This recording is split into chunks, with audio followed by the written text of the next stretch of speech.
Your alarm goes off at 3:58 a.m. It's just another routine flight. Boston to Los Angeles. 212 passengers, 7 crew members. You've been an airline captain for 17 years. In all that time, you've never declared a mayday. The aircraft passed every inspection before departure. The weather is almost perfect.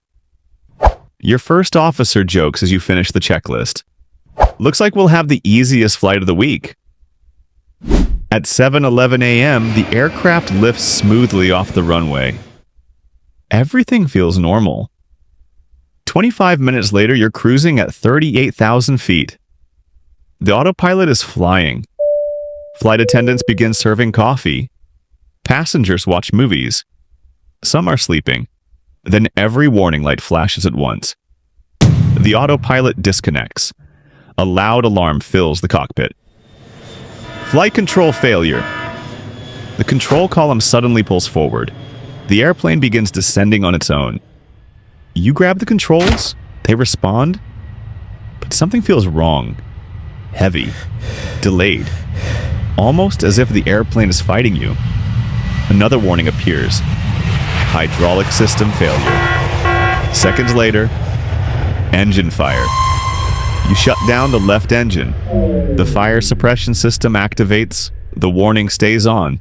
Your first officer opens the emergency checklist. Neither of you has ever seen this exact combination of failures. You press the radio. Mayday, mayday, mayday. Air traffic control answers immediately. Captain, the nearest airport is 82 miles away. You quickly do the math.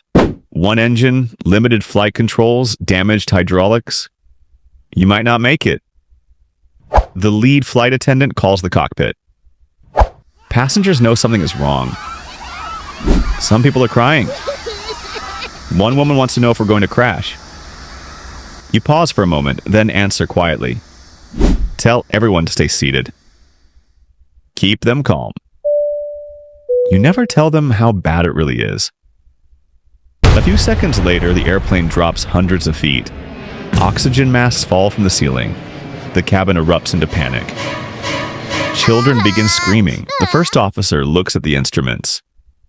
We've lost pressure in the second hydraulic system. Now every movement takes both hands. The airplane barely responds. You can finally see the nearest airport ahead. The runway is visible, 9 kilometers away. Then the remaining engine begins losing thrust. Not all at once. Slowly. You stare at the numbers. You already know. You're not going to reach the runway. Ahead of you is a forest. To the right, a narrow highway. It's your only chance. You turn toward it.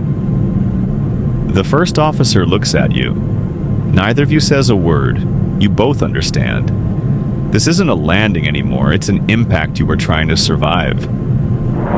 100 feet, 50, 40. The right wing clips a highway sign. The airplane spins sideways. You pull back with everything you have. The nose rises for one last second.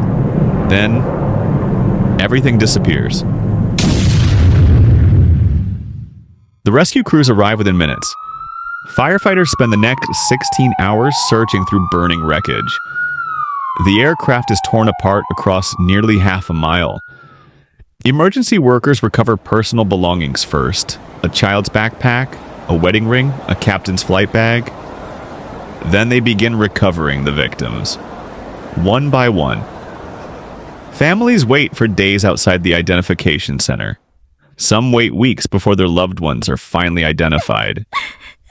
The memorial service fills an entire arena. 219 photographs stand beneath American flags. No speeches can explain what happened. Parents hold children's jackets. A husband carries his wife's boarding pass in his pocket. Your own family sits silently in the front row. Your 12-year-old son refuses to believe you're gone. He keeps asking when your next flight is. 11 months later, investigators release the final report. A small metal retaining pin worth less than $10 had been installed incorrectly during maintenance. When it failed, it damaged the hydraulic system. The hydraulic leak ignited near the engine. Within seconds, multiple critical systems failed in a sequence investigators later described as extremely unlikely. The report ends with one sentence. The flight crew followed every published emergency procedure correctly.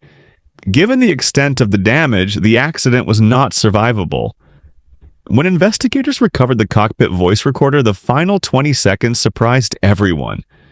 There was no screaming, no panic, no confusion, only your calm voice. Easy. Hold it. We're almost there. Those were the last words heard by everyone on board. Years later, aviation schools still play that recording during emergency training. Not because the flight ended in tragedy, but because until the very last second, the crew never stopped trying to save every life on board.